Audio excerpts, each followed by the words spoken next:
ከኃጢአት ሁሉ የሚጠላው እግዚአብሔር ማን ነው ከተባለ በሰውነቱ በአካሉ ላይ ኃጢአት የሚሰራ የሚዘሙት ነው።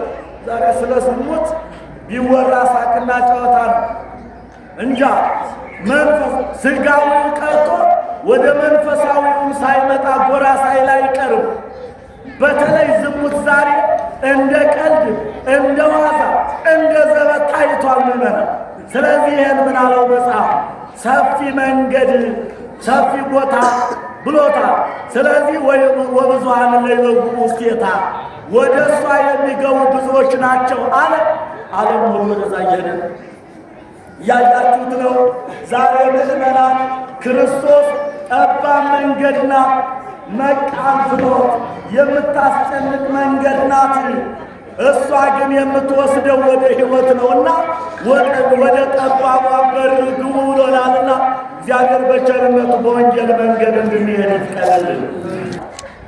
ክርስቶስ ከእመቤታችን እንበለ ዘር እንበለ ሩካቤ በመለኮታዊ ኃይሉ እንደተጸነሰ እንደተወለደ እነሆ ማኅተመ ድንግልናዋን ሳይለውጥ ተጸንሶ ማኅተመ ድንግልናዋን ሳይለውጥ እንደተወለደ እኛ ከአባት ከእናታችን ከአባት ዘር ከእናት ደም ከተወለድን በኋላ ከሥላሴ የምንወለደው ልደትም እንበለ ዘር ረቂቅ ልደት ይባላል። ረቂቅ ልደት ከሥላሴ ተወልደን የሥላሴ የጸጋ ልጅ እንሆናለን። ከዛ በኋላ አባት እናት ለወለዱት ልጃቸው ርስታቸውን እንዲያወርሱ ሥላሴ በጥምቀት ልጅ ለሆናቸው ለምእመን መንግሥተ እግዚአብሔርን ያወርሳሉ። ክርስቶስ ጋር ምእመናን የሚያነሱት ነገር አለ። መናፍቃን ጌታችን መድኃኒታችን ኢየሱስ ክርስቶስ እኮ የተጠመቀው በ30 ዘመኑ ነው። ለምንድን ነው በ30 ሰው ማይጠመቅ ይላሉ? ምን እንዲሆን ፈልገው? እስከ 30 ዓመት የያዘው ሰይጣን እያስኮበለለ ቆይቶ ልቡ ከፈረጠመ በኋላ በሕፃንነቱ እምነቱን እንዳይቀበል ካደገ በኋላ አብሮ የተቆራኘው ሰይጣን ወደ አሕዛብነት እንዲወስደው ጊዜ ለአሕዛብነት ለመስጠት ነው። ምስጢሩ ግን ይሄ ነው። ክርስቶስ በ30 ዓመቱ የተጠመቀበት ምክንያት ክርስቶስ አዳም ማለት ነው። አዳም በ40 ቀን ያገኛትን ልጅነቱ በ30 ዓመቱ አስወሰደ። በ30 ዓመቱ ይመጣል። በ40 ቀን ያገኛትን ልጅነቱ በመቼ አስወሰደ? በ30 ዕድሜው። በ30 ዕድሜው በ40 ቀን ያገኛትን ልጅነት ስላስወሰደ ክርስቶስ በ30 ዓመቱ ተጠምቆ በ40 ቀን ያስወሰደውን የአዳም ልጅነት ወደ ጥንቱ ክብሩ ለመመለስ ነው።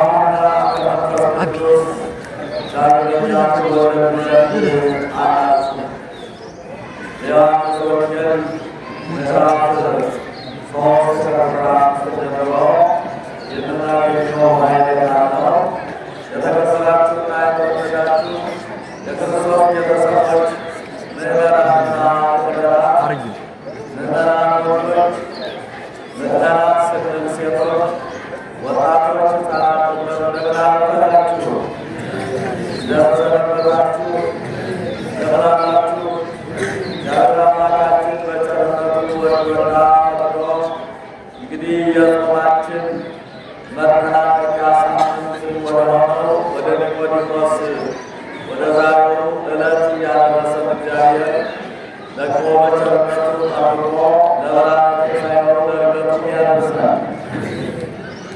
ዛሬ የተከበራችሁና የተወደዳችሁ የክርስቶስ ቤተሰቦች የዛሬው ቀን ስያሜው በቤተ ክርስቲያናችን ቀደም ብለን እንደነገርናችሁ ዛሬ ኒቆዲሞስ የሚባል ስያሜ ያለው ዕለት ነው።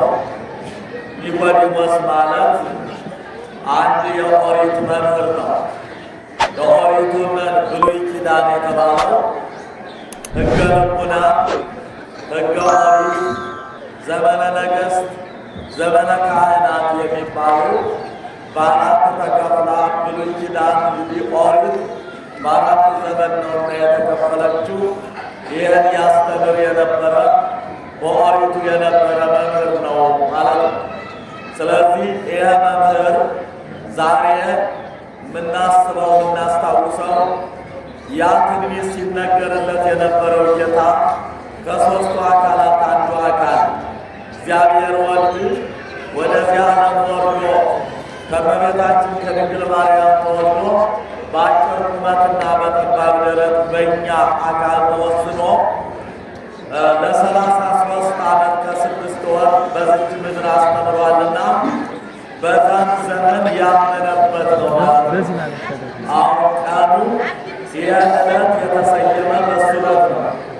ይሄ መምህር ይሄ ሊቅ በዓለም መድኃኒት በክርስቶስ ከሦስቱ አካላት አንዱ አካል በሆነው በኢየሱስ ክርስቶስ ስላመነበት ይሄ ቀን በሱ ይሰየም ተደርጓል ማለት ነው። ወአሎ አሐዱ ብእሲ እምነ ፈሪሳውያን ዘስሙ ኒቆዲሞስ መልአኮሙ ለአይሁድ። እንግዲህ በዮሐንስ ወንጌል ምዕራፍ 3 ቁጥር 1 ላይ ስንመለከት የዚህን ሰው ታሪክ ሲያመጣ ወንጌሉ የዮሐንስ ወንጌል ምዕራፍ 3 ቁጥር 1 ጀምሮ ማለት ነው። ወአሎ አሐዱ ብእሲ እምነ ፈሪሳውያን ዘስሙ ኒቆዲሞስ ይልና መልአኮሙ ለአይሁድ ይላል። ከአይሁድ ወገን የሆነ ስሙ ኒቆዲሞስ የሚባል አንድ ታላቅ መምህር ነበረ። መልአኮሙ ለአይሁድ የአይሁድ አለቃቸው ነው ይላል። አለቅነቱ በሀብትም በእውቀትም በገንዘብም ነው አለቃ የተባለው ማለት ነው። የበላያቸው ነበረ። ወሆረ ሌሊት እግዚእ ኢየሱስ በሌሊት ወደ ጌታችን ወደ መድኃኒታችን ወደ ኢየሱስ ክርስቶስ ሄደ። መቼ? ሌሊት፣ በቀን አይደለም። የሄደው በሌሊት ነው። ምክንያቶች አሉት በሌሊት እንዲሄድ የሆነበት ምክንያት። አንደኛ ትምህርታችን ሁልጊዜ በቆሎ ትምህርት ቤት ወይም በአብነት ትምህርት ቤት ከቀን ትምህርት ይልቅ የሌሊት ትምህርት ይቀናል። እንቅልፍ ያስቸግራል እንጂ ትንሽ ጠዋት ሌሊት የሚማሩት ትምህርት እጅግ በጣም ጠቃሚ ነው ማለት ነው። አገልግሎታችንም ሌሊት ነው።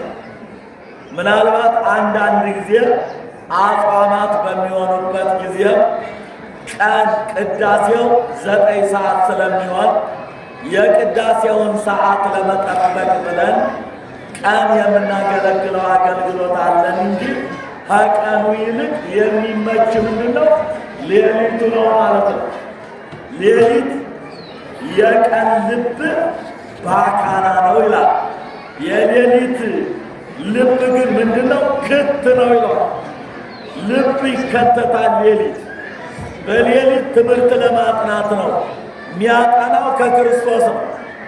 ሁለተኛው አይሁድ ክርስቶስ ከሰማየ ሰማያት መውረዱን ነቢያት ስለሱ የተናገሩ መሆናቸውን ከሦስቱ አካላት አንዱ አካል እሱ ዓለማትን የፈጠረ ጌታ መሆኑን አይሁድ አንቀበልም ብለዋል። ስለዚህ አንቀበልም ከማለታቸው የተነሳ እነሱም አይሄዱም፣ የሚሄዱትንም ይከለክሉ ነበር። ምን ብለው መሰላቸው የሚከለክሉ? እመቦ ዘአምነ በክርስቶስ ይሰገድ ምኵራብ ብለዋል። በዚህ አምላክ ነኝ በሚለው ፈጣሪ ነኝ በሚለው ከሰማየ ሰማያት ወረድኩ በሚለው በአምላክ የሚያምን ሰው አሉ ከምኵራባችን ወይም ከቤተ መቅደሳችን ይሰደዳል። እያችሁት ምዕመናን፣ መሰደድ አዲስ መሰላችሁ? ዛሬ ተዋሕዶ ሃይማኖት ያመነ ይሰደድ፣ አልተፈረደበትም፣ ተፈርዶበታል። በኦርቶዶክስ ተዋሕዶ ቤተ ክርስቲያን በእውነተኛው አምላክ በእውነተኛይቱ ተዋሕዶ ቤተ ክርስቲያን በእውነተኛይቱ ጥምቀት የሚያምኑ ሰዎች ሁሉ እስከ ዕለተ ምጽአት ስደት ያገኛቸዋል። ይህ ግድ ነው ምእመናን። ተመልከቱ እንግዲህ አይሁድ ሌላውን አልከለከሉ። የፈለገውን እንዲያደርግ በከተማ ውስጥ ቢወጣ ቢወርድ ቢነግድ ቢያተርፍ ዓለማዊውን ሥራ ቢሠራ አልከለከሉም።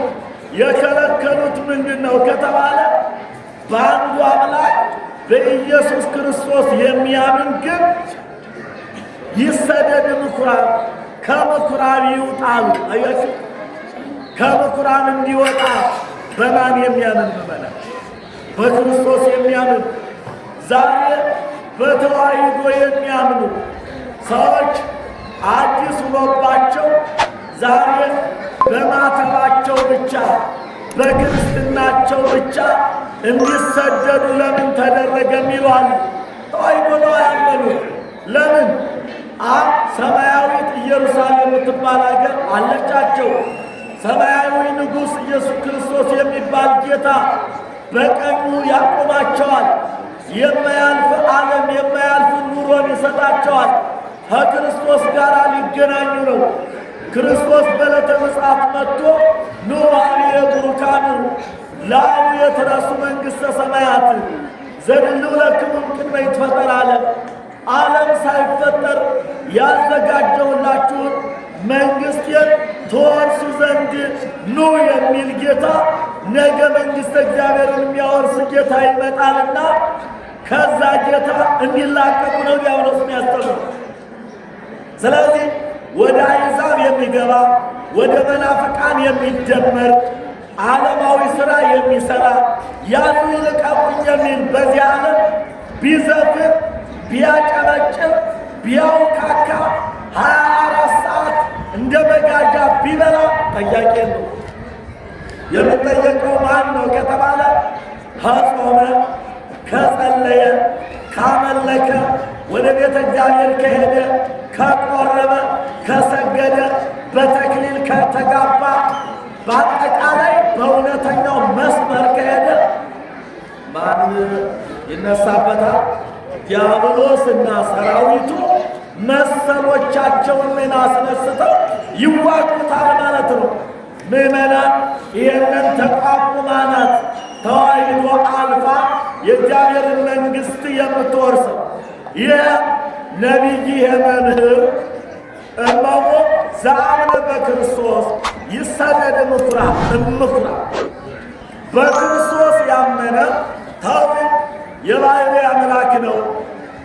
ምን አለው? በመጀመሪያ ጊዜ ከእግዚአብሔር አብ ተልከህ እንደመጣህ እናምናለን አለ። ሳያምን የተናገረው ነገር ነው። ለምን? እንደ አንድ ነቢይ፣ እንደ አንድ ካህን፣ እንደ አንድ ሐዋርያ መስሎት መጀመሪያ አላወቀበትም፣ አላመነም ነበረና አንድ ተአምራት አድራጊ ነቢይ፣ አንድ ተአምራት አድራጊ ሐዋርያ፣ አንድ ተአምራት አድራጊ ጻድቅ ነበረ የመሰለው። በሁለተኛ ደረጃ ግን አመነ ይላል። ለምን? ገለጠለት። እግዚአብሔር መንፈስ ቅዱስ ስለገለጠለት ምን አለው?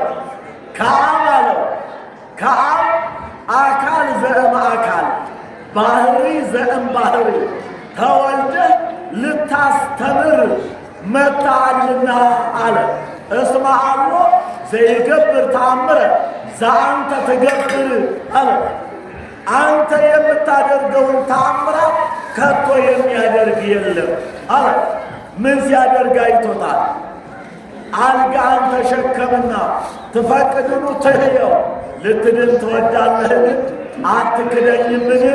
አምላክ መሆኔን ታምናለህን? ብሎ በዮሐንስ ወንጌል ምዕራፍ 5 ቁጥር 5 ላይ 38 ዘመን የኖረውን በአልጋ ቁራኛና በደዌ ዳኛ የተያዘውን ያን ሰው አልጋህን ተሸከምና ሂድ፣ 38 ዘመን የተሸከመህን የድንጋይ ወይም የብረት አልጋ ተሸክመህ ሂድ ወደ ቤት ሲለው አይቷል።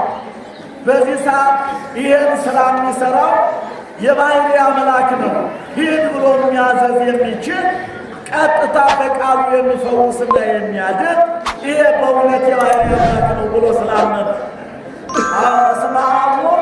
ይገብር ዘአንተ ትገብር፣ አንተ የምታደርገው ከቶ የሚሰራ የለም። ስለዚህ አለው ከአብ ከባሕርይ አባት አካል ዘእም አካል ባሕርይ ዘእም ባሕርይ ከባሕርይ ከአካል አንተ ተከፍለህ ተወልደህ ወደዚህ ምድር የመጣነህና በእውነት የባሕርይ አምላክ ነህ አንተ ብሎ እየተናገረ ነው። ይህን ሲናገር ደግሞ አይሁድ ይቃወሙታል። ዛሬ እንደሚቃወሙ የተዋሕዶ ልጆች ተቃውሞ እንደሚገጥማቸው ተቃውሞ ይገጥመዋል። ስለዚህ ምን አደረገ? በቀን መሄዱን ተወና በሌሊት ይሄድ ጀመር። ምዕመናን በቀን ባንችል በሌሊት ወዴት እንሂድ? በቀን ባንችል ከፈጣሪያችን ከእግዚአብሔር ጋር ለመኖር በሌሊትም ቢሆን ሌሊት መከራ ነው። ሌሊት ጨለማ ነው። ሌሊት ኦሪት ናት። የጨለማ ዘመን ነው። የጨለማ ዘመንም እንኳን ቢሆን በጨለማ ተጋፍጠንም ቢሆን ማንን እንፈልግ ብመናል? እግዚአብሔርን መፈለግ ግድ ይለናል። ግድ በብርሃን ሳይሆን በብርሃን ብንከለከል በሌሊትም ቢሆን ወደ ማንም ይሄድ ወደ ፈጣሪያችን ወደ መድኃኒታችን ወደ ኢየሱስ ክርስቶስ መሄድ ግድ ነው ማለት ነው። ስለዚህ በቀን ከከለከሉኝ አለ እኔ በሌሊትም ቢሆን እሄዳለሁ አለ። ሌሊት ሂዶ ሲያበቃ ሀሱ ይንበረከክና ይሰግድለት ጀመር ማለት ለማን? ለመድኃኔዓለም ክርስቶስ ለዓለም ጌታ ከመቤታችን ከድንግል ማርያም ለተገኘው ጌታ ታምራቱን አይቶ ጌትነቱን አይቶ የሚያደርገውን የአምላክነት ሥራ ተረድቶ በቀን ቢከለክሉት በሌሊት ቢሆን እሄዳለሁ አለና በሌሊት ወደ ጌታ ሄደ። ምዕመናን ዛሬ ዘመን መዓልቱ ቀኑ አልተስማማንም። ቀኑ ዘመኑ አልተስማማም። ከባድ ዘመን ሆኗል። ውጣ ውረዱ በስቷል። ጦርነቱ በስቷል። አባር ቸነፈሩ በስቷል። ችግሩ በስቷል። ቢሆንም ግን ቅዱስ ጳውሎስ በግብረ ሐዋርያት ሲያስተምር 13 ላይ እንዲህ ይላል፣ እስመ በብዙ ሕፃማ ይላል። እስመ በብዙ ሕፃማ ሀለወነ ንባዓ ለመንግሥተ ሰማያት ወይም ለመንግሥተ እግዚአብሔር ይላል። እችን የእግዚአብሔርን መንግሥት በብዙ መከራ እንገባታለን። በብዙ መንገድ መመራ እያችሁ በብዙ መከራ አልጋ ባልጋ የሚባል ክርስትና ምዕመናን የለም። አልጋ ባልጋ የሚባል የአሕዛብ መንገድ ነው። አልጋ ባልጋ የሚባል የመናፍቃን መንገድ ነው። አልጋ ባልጋ የሚባል የዓለም ብቻ ጉዞ እንጂ የእኛ ጉዞ ጠባብ ነው። ጌታችን መድኃኒታችን ኢየሱስ ክርስቶስ በማቴዎስ ወንጌል ምዕራፍ 6 ላይ ሲያስተምር ሰፊ መንገድና ጠባብ መንገድ በማለት ያስተምረናል። አያችሁ ይችን ዓለም ጠባብ መንገድና ሰፊ መንገድ ብሎ ገልጾታል። ጠባብ ወመቃን ፍኖት እንተ ትወስድ ውስተ ሕይወት አለ። ወህዳጣ እሙንቱ እለ ይበሉ ውስቴት አለ። አያችሁት? ጠባብ የሆነች አስጨናቂ የሆነች መንገድ አለች ያለ። ወህዳጣ እሙንቱ እለ ይበሉ አለ። አየሁ የሚገቡባት ምንድን ናቸው አለ? ጥቂቶች ናቸው አለ። ወዴት? ወደ ጠባቧ በር የሚገቡ ጥቂቶች ናቸው። ጠባቧ በር ምን ትላለች? ጾም ጾሙ ትላለች። ጠባቧ በር ምን ትላለች? ጸሎት ጸልዩ ትላለች። ጠባቧ በር ምን ትላለች? አንድ ወንድ ለአንዲት ሴት፣ አንዲት ሴት ለአንድ ወንድ ትላለች። ጠባቧ በር ቁጥቦች ሁኑ ትላለች። አዎ በዚህ ዓለም በመንዘላዘል አትኑሩ፣ የእንስሳ ኑሮ አትኑሩ፣ ተቆጠቡ፣ ተገደቡ ብላ የምትይዝ በመሆኗ ይህችንን ጌታችን መድኃኒታችን ኢየሱስ ክርስቶስ ምን አለ? ጠባብ መንገድ ናት አለ። ነገር ግን እቺ የምትወስደው ወዴት ነው ካላችሁ፣ ወደ መንግሥተ ሰማያት ወደ እኔ ነው። ማንን እንምረጥ? ምእመናን ጠባቧን መንገድ እንምረጥ። አሁንም ቢሆን ርህብት ፍኖት አላት። ያችን ደግሞ ርህብት ፍኖት ሰፊ ጎዳና አለች አለ። ሰፊ መንገድ አለ አለ። አዎ እንተ ትወስድ ውስተ ሀብል ያለ ወደ ጥፋት የምትወስድ መንገድ አለች። ሰፊ ነው መንገድነቱ አለ። የሚገቡባትን ብዙዎች ናቸው። ወደዳት ይችላል ትመና ዛሬ ጾም መጾም ከበደው አለ። ጸሎት ማድረግ ከበደው አለ። አንድ ለአንድ መወሰን ከበደው አለ። አስራት በኩራት መክፈል ከበደው አለ። በአጠቃላይ በእግዚአብሔር መንገድ መሄድ ዓለም ከብዶታል። ምንና እያያችሁት ነው ዓለሙ እንዴት እንደሚተራመስ፣ እንዴት ከአንድ አዳራሽ ላይ ተሰብስቦ ሲጨፍር ጾም አያውቅ ጸሎት አያውቅ 24 ሰዓት ዝሙት ነው። እግዚአብሔር ከዚያ ከኃጢአት ሁሉ የሚጠላው ቢኖር አንደኛው ዝሙት ነው አለ። ሐዋርያው ቅዱስ ጳውሎስ ምን አለ? ሌላው ሁሉ አለ ሌላው ኃጢአት ከሰውነት በአፋ ወይም ከሰውነት ውጭ ነው የሚሰራው። ማንኛው ሌላው ኃጢአት ማለት ነው። ዝሙት ግን የሚሰራው በአካል ነው።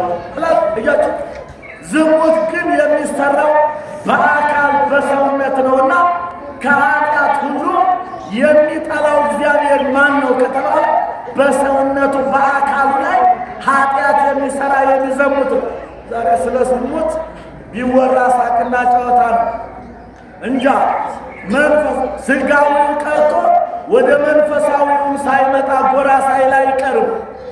በተለይ ዝሙት ዛሬ እንደ ቀልድ እንደ ዋዛ እንደ ዘበት ታይቷል ምመና። ስለዚህ ይህን ምን አለው መጽሐፍ? ሰፊ መንገድ ሰፊ ቦታ ብሎታል። ስለዚህ ወብዙኃን ለይበጉ ውስቴታ ወደ እሷ የሚገቡ ብዙዎች ናቸው አለ። ዓለም ሁሉ ወደዛ እየሄደ እያያችሁት ነው። ዛሬ ምእመናን ክርስቶስ ጠባብ መንገድ ናት፣ መቃን ፍኖት የምታስጨንቅ መንገድ ናት። እሷ ግን የምትወስደው ወደ ሕይወት ነውና ወደ ጠባቧ በር ግቡ ብሎናልና እግዚአብሔር በቸርነቱ በወንጌል መንገድ እንድንሄድ ይፍቀድልን። ምዕመናን ከዚህ በኋላ ይህ ሰው እንግዲህ በቀን ቢከለክሉኝ እነሆ በሌሊትም ቢሆን ወደ ፈጣሪ እሄዳለሁ ብሎ ተነስቶ ሄደና እግዚአብሔር ሆይ ከሰማየ ሰማያት እንደመጣ አዎ አንተ የምትሰራውን ሥራ የሚሰራ የለም ዘንበለ ዘእግዚአብሔር ምስሌሁ እግዚአብሔር በሕልውና ከአንተ ጋር ካለ ከአንተ በስተቀር አንተ የምትሰራውን የሥልጣን ሥራ ሌላ ጻድቅ፣ ሌላ ሰማይ፣ ሌላ ሐዋርያ፣ ሌላ ነቢይ አይሰራውም። አንተ ምትሰራውና የባሕርይ አምላክነት አመነበት ይላል። ከዚያ አያይዞ ጌታችን አምኖ ሲመጣ ምን አለ? ሀለወክሙ ትትወለዱ ዳግመ አለ። ሁለተኛ ልትወለዱ ይገባችኋል። ስንተኛ ለመና? ሁለተኛ ልትወለዱ ይገባችኋል አለ። አያችሁት? አንደኛ የተወለዳችሁት ልደት ከአባትና ከእናት ነው። እየሰማችሁ ነው መመና? አንደኛ የተወለዳችሁት ልደት ከአባትና ከእናት ነው።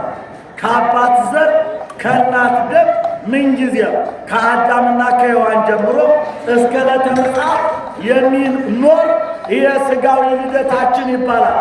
ጌታችን መድኃኒታችን ኢየሱስ ክርስቶስ ሁለተኛ ልትወለዱ ይገባችኋል ያለው ጥምቀት ነው። መመና ከሥላሴ መወለድ እንደገና እንዲህ ይሉታል ሊቃውንቱ ከአብራ ከመንፈስ ቅዱስ ከማኅፀነ ዮርዳኖስ መወለድ። ምን ማለት ነው? ሰው ከአባቱ አብራክ ከእናቱ ማኅፀን እንዲወለድ ከዮርዳኖስ ማኅፀን ከሥላሴ አብራክ በረቂቅ ልደት ይወለዳል ማለት ነው። ስለዚህ ጥምቀት አለ፣ ልትጠመቅ ይገባሃል አለ። ጥምቀት ወስደህ ነው እኔ አባት የመንፈስ ቅዱስ በአንተ ላይ የምናድረው ወይም ደግሞ በዓለሙ ላይ የምናድረው ሁለተኛውን ልደት ስትወለዱ ነው አለው። ምን አለ እሱ? እፎይ ይከውን አለ። እንደገና መልሶ ሁለተኛ መወለድ ስትለኝ አለ ወደ አባት ወደ ልገባ ነው? ወደ አባቴ አብራክ ልመለስ ነው ወይ አለ ምእመናን። ስለዚህ ማለት ነው ሁለተኛ ትወለዱ ዘንድ አላችሁ ብሎታል። ሁለተኛ መወለድ ማለት ምንድን ነው? ወደ አባቴ አብራክ ወደ እናቴ ማኅፀን ተመልሼ ልገባ ነው ብሎ ጠየቀ ይላል። ረቀቀበት። ይገርማችኋል። አይደለም አለ እግዚአብሔር። በምን ያስረዳው ፈለገ? በነፋስ አመጣጥ። በነፋስ እስመ መንፈስ ሀበ ፈቀደ ይነፍህ ወቃሎ ተሰምዕ አለ። በዚህ ባጭሩ ማስረዳት እንደፈለገ ጌታችን መድኃኒታችን ኢየሱስ ክርስቶስ ለምን በሶስት ተከፍለዋል እነዚህ።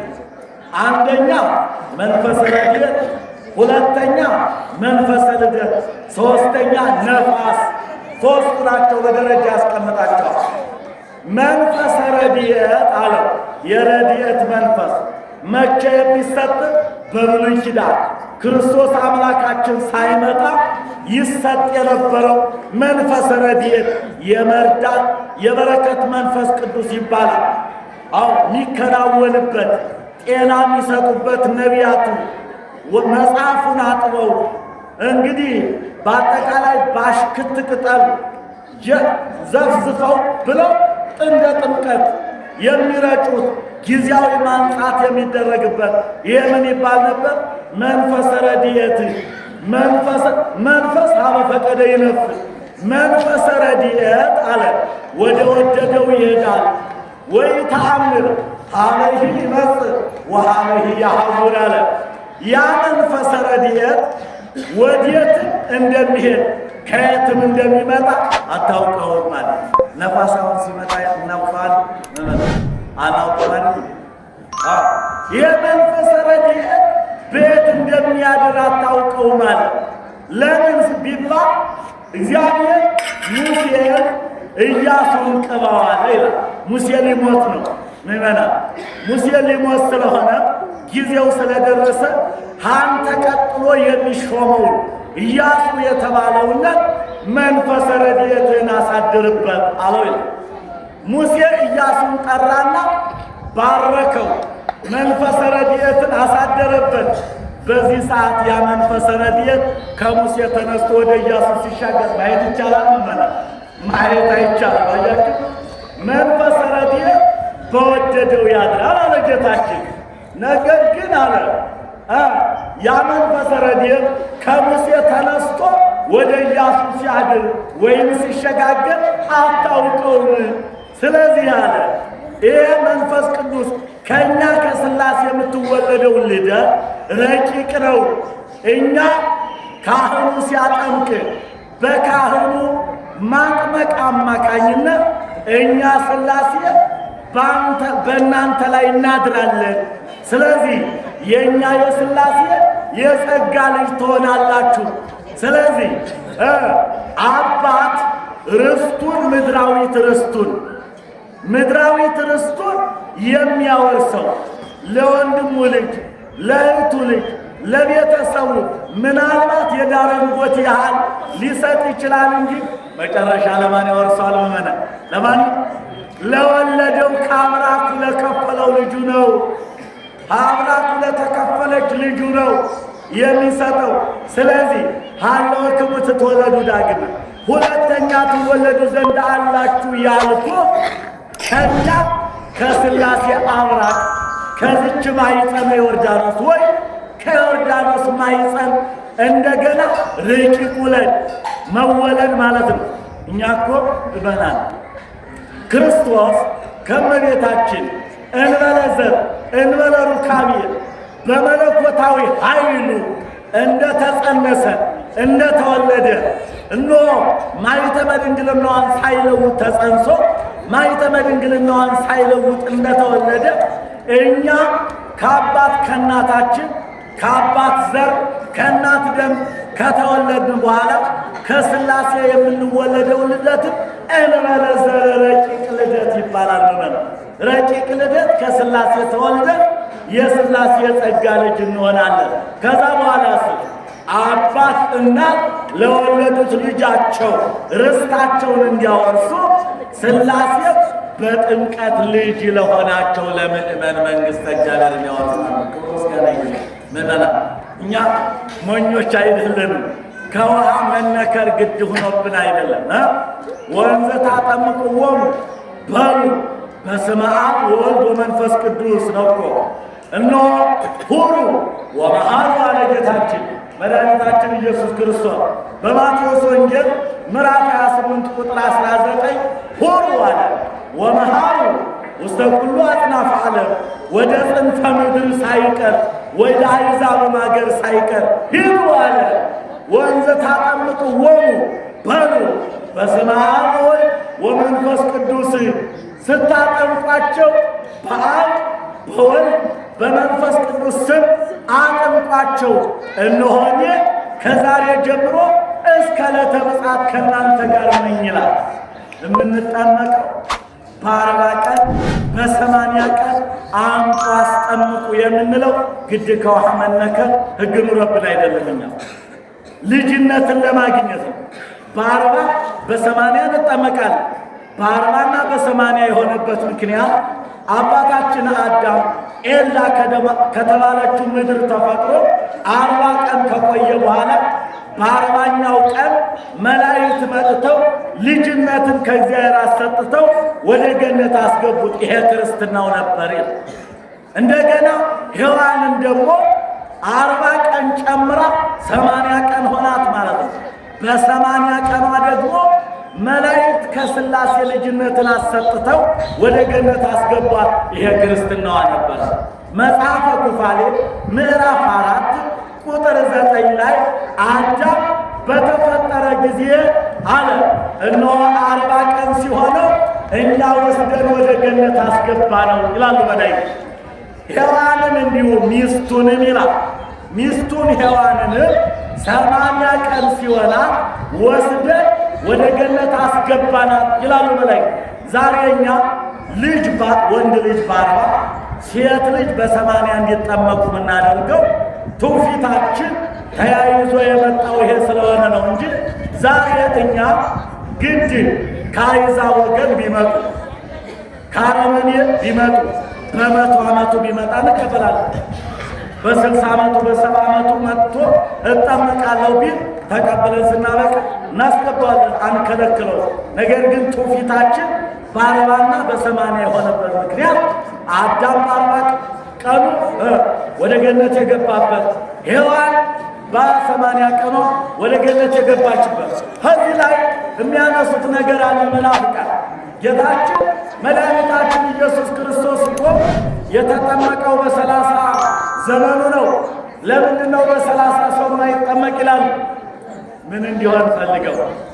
እስከ 30 ዓመት የያዘው ሰይጣን እያስኮበለለ ቆይቶ ልቡ ከፈረጠመ በኋላ በሕፃንነቱ እምነቱን እንዳይቀበል ካደገ በኋላ አብሮ የተቆራኘው ሰይጣን ወደ አሕዛብነት እንዲወስደው ጊዜ ለአሕዛብነት ለመስጠት ነው።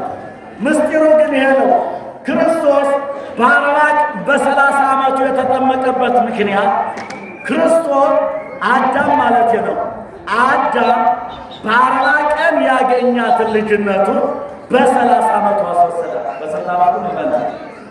በ40 ቀን ያገኛትን ልጅነቱ በመቼ አስወሰደ? በ30 ዕድሜው። በ30 ዕድሜው በ40 ቀን ያገኛትን ልጅነት ስላስወሰደ ክርስቶስ በ30 ዓመቱ ተጠምቆ በ40 ቀን ያስወሰደውን የአዳም ልጅነት ወደ ጥንቱ ክብሩ ለመመለስ ነው። ይህ ነው የካሳ ጥምቀት እንለዋል። ስለዚህ ጌታችን መድኃኒታችን ኢየሱስ ክርስቶስ ሀለወክሙ ትትወለዱ ዳግመኛ ትወለዱ ዘንድ አላችሁ አለው። ከዚህ በኋላ ሲረቅበት እፎይ ይከውን ዝንቱ ረቀቀበትና ይህ እንዴት ሊሆን ይቻላል አለው። ምን አለው? አንተ መልአኮሙ ለአይሁድ፣ አንተ የአይሁድ አለቃቸው አይደለህም እንዲህ አለው። እፎይ ተአምር ዘንድ ይህን እንዴት አታውቅም አለና ውዳሴንም ዘለፋንም አስቀመጠበት ይላል። ምን ማለት ነው? ውዳሴ ማለት አንተ ሊቆሙ ወመልአኮሙ አንተ አለቃቸው አይደለህም እንዲህ አለ። ዘለፋ ደግሞ ማለት አንተ እንዴት ይህንን ሳትረዳ ቆየ? ብሉይ ኪዳንን ስታስተምር ብሉይ ኪዳንን ስታሳውቅ ስለ እኔ በብሉይ ኪዳን የተነገረው የጥምቀትን ነገር በዮርዳኖስ አንቺ ዮርዳኖስ ለምን ሸሸሽ ተብሎ የተነገረው ስለ እኔ ርዩ ከማያት ወፈሩ ርዩ ከማያት እግዚኦ ርዩ ከማያት ወፈሩ መዝሙር 76 ማለት ነው። አቤቱ ውሃዎች አንተን አዩ፣ ውሃዎች አንተን አዩ ሸሹ ተብሎ የተነገረልኝ ይህን ትንቢት በኦሪቱ ስታነብ ኑረህ አጥመቆሙ ሙሴ በደመና ወተጠምቀ አገሪሆሙ ለካህናት በማይ እነሆ ሙሴ በደመና አጠመቃቸው ይላል እስራኤል። እንደገና ባሕረ ዮርዳኖስ ተከፈለችላቸው። ወተጠምቀ አገሪሆሙ ለካህናት በማይ የካህናት እግራቸው በውሃ ተጠመቀ ዮርዳኖስ ላይ። ያ ዮርዳኖስ የአሁኑ ጥምቀት አምሳል ነው። ካህናቱ የአሁኑ ካህናት አምሳል ናቸውና ይህንን ትንቢት እያነበብክ ጥምቀትን እንዴት አልተረዳህም ሲል ገሰጸው ይላል። በመጨረሻ ምዕመናን የወረደው ያረገው ከዚህ ወንጌል ላይ ሦስት ነገርን አስረድቶታል። አንደኛ ስለ ጥምቀት፣ ሁለተኛ ከሰማይ የወረደው ወደ ሰማይ ያረገው ከሰማይ የወረደው ነው ብሎ ሌላ አረገ። የወረደው ሌላ ያረገው ሌላ ነው እንዳይሉ አንድ አካል አንድ ባሕርይ የሆነው ከመቤታችን የተወለደው እሱ እንደሆነ አስረዳው። በመጨረሻ ምን ብሎታል? ስቅለት ለዚህ ዓለም እንደሚሰቀል አስረዳው ይላል። ልጠቅልላችሁ። አንደኛ እግዚአብሔር ወደዚህ ዓለም የመጣው በሰው ሊፈርድበት አይደለም ብሎ አስተምሮታል። ሰው ሕይወት እንዲያገኝ ዓለምን ለማዳን ነው ክርስቶስ የመጣው። በክርስቶስ እመኑ፣ በእኔ እመኑ፣ በእኔ ካመናችሁ የዘላለም ሕይወት አላችሁ እያለ መጥቶ በአጠቃላይ ደግሞ አይሁድ ያወዛግቡ ስለነበረ ይህ አምላክ አይደለም፣ ይህ ሰው አይደለም፣ ሰው ነው እንጂ አምላክ አይደለም ይሉ ስለነበረ ምን አለ? ከሰማይ የወረደው እሱ ነው፣ መልሶ ወደ ሰማይን ያረገው እሱ ነው ብሎ ሌላ እንዳይሉ አስተማረው ይላል።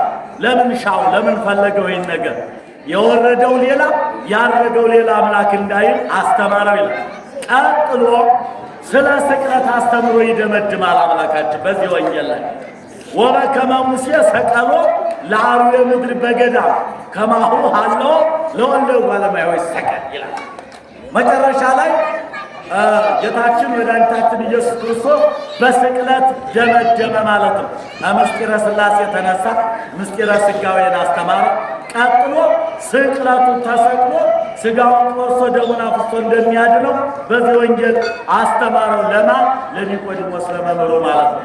ወበከመ ሙሴ ሰቀሎ ለአርዌ ምድር በገዳም። ይህችን ታሪክ ብቻ ብያ እጨርስላችኋለሁ ወገኖች። ሙሴ አርዌ ብርትን በምድረ በዳ ሰቀለው ይላል። የዚህን ታሪክ እናንሳ። ስለ ክርስቶስ መሰቀል አምሳል ስለሆነ ማለት በመጨረሻ ለኒቆዲሞስ ገልጾለት ቃሉን የደመደመ በዚህ ነው ማለት ነው። ስለዚህ ምንድነው ይሄ ቃል? እንግዲህ በሙሴ ዘመን ጌታችን እግዚአብሔር እስራኤልን ከግብፅ አውጥቶ ባሕረ ኤርትራንን ከፍሎ እነሆ ወደ ደብረ ሲና ተራራ አውጥቶ ለ40 ዘመን ሙሉ ነው። እንግዲህ አስቡት ምዕመናን፣ ለ40 ዘመን 40 ዘመን ቀላል አይደለም። 40 ዘመን ሙሉ ከሰማይ መና ወረደላቸው፣ ውሃ ከጭንጫ ፈለቀላቸው። እንግዲህ መናውን እየለቀሙ ቅዳሜ ብቻ ይከለከሉ ነበረ እንጂ መና ከሰማይ ሳያርሱ ሳይቆፍሩ ሳይወጡ ሳይደክሙ ይበሉ ይጠጡ ነበረ። ከዛ በኋላ ግን መጨረሻ ላይ ምን አሉ? አይ አሉ እግዚአብሔርን ካዱ። እንዳሁኑ ዘመን ፈረንጅ በሳይንስ ለመመርመር ደከመ፣ ወደ ላይ ወጣ፣ ጨረቃም ደረስኩ አለ። እውነትም ይሆን አስብ። ፀሐይንም አየሁ አለ፣ ወጣ ወረደ።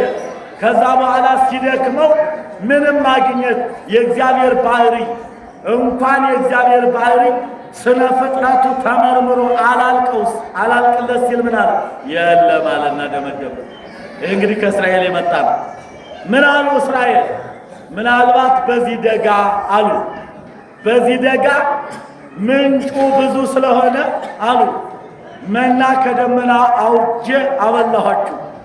ምንጭ ውሃው ብዙ ስለሆነ ከምንጭ ውሃ አጠጣዋችሁ ወይም አፍልቄ አጠጣዋችሁ ይለናል እንጂ ከዚህ የከፋ በረሃ ቢሆን እግዚአብሔር አይችልም። አዎ አይችልም። እሱ ይሄን አያደርግልንም አሉ። ይክልኑ እግዚአብሔር አሉ ሰሪያ ማይድ በገድ ይዝብ ኳኳ ያው ህዝብ ማይድ ወይ ይክልኑ ወይ ባለበስት ወይ ስራ ማይደለ አሉ። እግዚአብሔር በእውነት ምግብ መስጠትን ይችላል እንዴ? አለትን መትቶ ውሃ ማፍለቅ ይችላል እንዴ? ወይ ስራ ማይድን ሰርቶ ሰዎችን ማብላት ይችላል እንዴ? አይችልም አሉ። መዝሙር 76 ላይ የተጻፈ ኃይለ ቃል ነው ወገኖች። ይሄን አሉ ሙሴ ያለ እግዚአብሔር በሰማይ ሆነና። ዛሬ ምዕመናን ሰዎች ሲዘብቱ፣ ሕጉን ሲጥሱት፣ ሲክዱ፣ ኃጢአት ሲዘሩ ሲዘሙቱ፣ እንዳልሆነ ሲሆኑ ሲወላገዱ እግዚአብሔር ማያይ እንዳይመስለን ጊዜን ጠብቆ ዋጋቸውን ለመስጠት እንጂ እግዚአብሔር የሌለ ሆኖ እንዳይመስለን ዝም ብሎ የሚያይ ዓለም ስትተራመስ ይህን ያህል ግስ ሲሰራ እግዚአብሔር በቀን ሰብስቦ ይዞ በመጨረሻ ፍርዱን ለመስጠት እንጂ ዝም የሚል አምላክ እንዳይመስለን ወገኖች። ሰማቸው ሙሴ አለው አቤት አውርዶም ቆላተ ሐራሴዎን አለው። ሐራሴዎን ወደሚባል ምድረ በዳ ውሰዳቸው፣ የኔ እጅ አጭር ከሆነች ያዩኛል አለ። እሺ አለ። ቆላተ ሐራሴዎን ማለት ምንም የሌለበት የውሃ ምንጭ የማይገኝበት አታክል ማንኛውም ነገር ወደማይገኝበት በረሃ ወሰዳቸው። ከዛ ወሰደና ምን አደረገ? አልከለከላቸውም። ምን አመጣ? መና ወረደ፣ ውሃውንም አፈለቀው፣ አንበሸበሻቸው፣ በሉ ጠጡ። ነገር ግን ምን ብለው ነበር? ይክልኑ እግዚአብሔር ሰሪአ ማይድ በገዳም ይዝረት ኳኳው ያው እስማኤል አለትነን መጥቶ ውሃ ማፍለቅ አይችልም ብለው በመዝሙር 76 ያለውን አንስተው ተናግረው ስለነበረ ኃይሉን ሊያሳያቸው ስለፈለገ ምን አደረገ? ነዘር የሚባል እባብ አስነሳባቸው። ወገኖች ገና አለ ፍርድ እኮ ዝም ብለን እንዳይመስላችሁ። ይህ ዓለም ጠርቶ በግፍ ኃጢአቱን ሰርቶ መጨረሻ ላይ እግዚአብሔርን አስቆጥቶ መዓት ለማምጣት ካልሆነ በስተቀር እግዚአብሔር ይህንን ዓለም እየገረፈ የፈለገውን እያደረገ እግዚአብሔር ይችን ዓለም እስከ 8000 ዘመን ያው ያቆያታል እንጂ ማን አስገድዶት 8000 ዘመን ትቆይ? ማን አስገድዶ አሰርቶት? ግድ ነው የሚገረፍ እየተገረፈ የሚያመጽ እያመጸ ጊዜ እየተሰጠው ሂዶ መጨረሻ ላይ የሚሰጠውን ፍርድ እግዚአብሔር አዘጋጅቶ ይጠብቀዋል እንጂ ሰው እንዳላገጠ እንደተጫወተ በእግዚአብሔር ሕግ ላይ በግፍ እየተራመደ አይኖርም ምዕመናን። እግዚአብሔር ግን እኛን በመቃም በጠባው መንገድ በወንጌል መንገድ በክርስትናይቱ በተዋሕዶይቱ መንገድ መስመራችንን ጠብቀን ለመሄድ እግዚአብሔር ይላል። ዋናው ነገር ይህ ነው። ስለዚህ ባላለ ነዘር የሚባል እባብ አስነሳ። እየቆረጠ እየበጠሰ ጣላቸው። በመርዙ ሄዶ ንድፍ ጣል እያደረገ በአጠቃላይ ሕዝበ እስራኤልን ፈጀው፣ ጨረሰው። በዚህ ሰዓት እስራኤል እየመረሩ መጡ። ሙሴ ሆይ አሉ ከእኛ ክፋት፣ ሐሰት፣ ተንኮል አይጠፋም፣ ከእግዚአብሔር ይቅርታ ቸርነት አይጠፋምና ወደ እግዚአብሔር አማልደናል። አቤት የሚያማልደን፣ አቤት የሚያስታርቀን፣ ዛሬ የሚያቀርበን፣ ጸሎቱ የሚሰማ ግዳጁ የሚፈጸምለት እግዚአብሔር ይስጠን ይመናል። እኛም የተቸገርነው ይሄን። ያን ጊዜ ግን ሙሴን የመሰለ ታላቅ አባት ስለነበራቸው ለምንልን በድለነዋል አሉ። በዚህ ሰዓት ምን አለ? አሩ የብርት እባብ አርዌ ብርትም ይባላል። ብርት ማለት ብረት አለ። ብርት ከላይ ወርዶ ወርቅ ብሎ ብር ቀጥሎ ብርት የሚባል ደረጃ ያለው ብርት አለ። ብርቱን በእባብ አምሳል አድርገዋል። በማን አምሳል?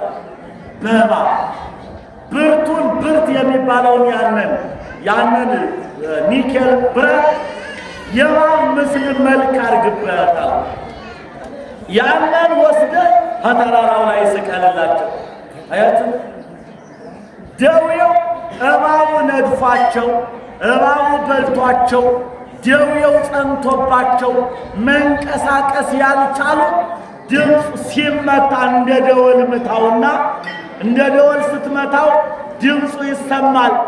ድምፅ አቅም ያጡ ከሱ መቅረብ ያልቻሉ ማየት ያልቻሉ ያን የብርት ምስል ማየት ያልቻሉ ድምፁን ይስሙትና ይዳኗል። በድምፁ ይዳኑ። ተመልከቱ። የቻሉ ግን ይምጡና ይዩት። ጨርሻለሁ። ይዩት፣ መጥተው ይዩት። ስለዚህ አይተው ይመኑት አለ። በዚህ ሰዓት መልካም አቅም ያጡት ድምፁን ሰሙና በድምፁ ብቻ ተፈወሱ። እግዚአብሔር ይመስገን። አቅም ያላቸው ግን ቀረቡና አዩት። ሲያዩት ተፈወሱ። እንግዲህ ብርት አርዌ ምድሩ የዲያብሎስ አምሳል ነው።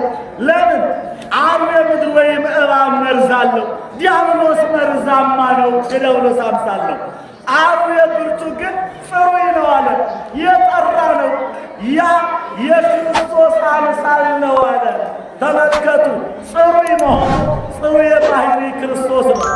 ነገር ግን በእባብ አምሳል መሰቀሉ ክርስቶስ አለ በአርአያ ይጉያን መሰቀል እዮች ለእኛ ብሎ በበደለኞች ፈያታዊ ዘየማንና ፈያታዊ ዘጸጋም በበደላቸው ነው የተሰቀሉት። ክርስቶስ ግን ከበደሉት ሁለቱ ወንበዴዎች እንደ በደለኛ በኃጢአተኛ መልክ ለመሰቀሉ ምሳሌ ነው አለ። ድምፁን ሰምተው የዳኑ ከሐዋርያት በኋላ ተነስተው የሰሙ ከሐዋርያት በኋላ ከተነሱ መምህራን ተምረው የተመለሱ እናንተ ፊቱን ያዩ ግን ክርስቶስን ያዩት የሐዋርያት አምሳል ነው ብሎ ክርስቶስ ይህንን የስቅለቱን ጉዳይ አስተምሮ በዛሬው ኒቆዲሞስ የተባለውን ሊቅ ይህንን አስጠንቅቆ የእግዚአብሔር መንግሥቱን እንዲያወርሰው ቃል ኪዳን ሰጥቶ አሰናበተው ይላል። እግዚአብሔር አምላካችን በቸርነቱ ለኒቆዲሞስ እንደገለጠለት ለእኛም ይግለጥልን። ምእመናን እንግዲህ ሱባኤያችን እየተጠናቀቀ ነው። ግድ የላችሁም ምእመናን፣ እኛ አንጎዳም። እኔ ልንገራችሁ ምእመናን፣ በመጾማችን በመጸለያችን ከእግዚአብሔር ጋር በመሆናችን እኛ አንጎዳም ምእመናን።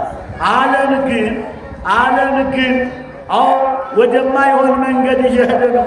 መጨረሻ ላይ ሥጋዊ ፍርድ እንኳን እግዚአብሔር በምድር ቢያመጣ ጦርነት፣ ቸነፈር፣ መከራ ቢያመጣ ወዳጆቹን ለይቶ ማዳን ይችልበታል። በዓለም ሲጫወቱ የነበሩትን እነሱን ደግሞ በእነሱ ላይ መፍረድ ያውቅበታልና ክፉዎችን አንከተል፣ በጎ መንገድን ተከትለን የእግዚአብሔር እንድንሆን የፈቃዱ ይሁን። በመጨረሻ በአባቶቻችን ተመክረንና ተዘክረን ቅዱስ ሥጋውና ክቡር ደሙን በልተን ቅድም ብለን ለጥምቀት በቅተን ቅዱስ ሥጋውና ክቡር ደሙን በልተን የመንግሥቱ ወራሾች እንድንሆን እሱ ይርዳን። ለብርሃነ ትንሣኤው ለዕርገቱ በሰላም ያደርሰን።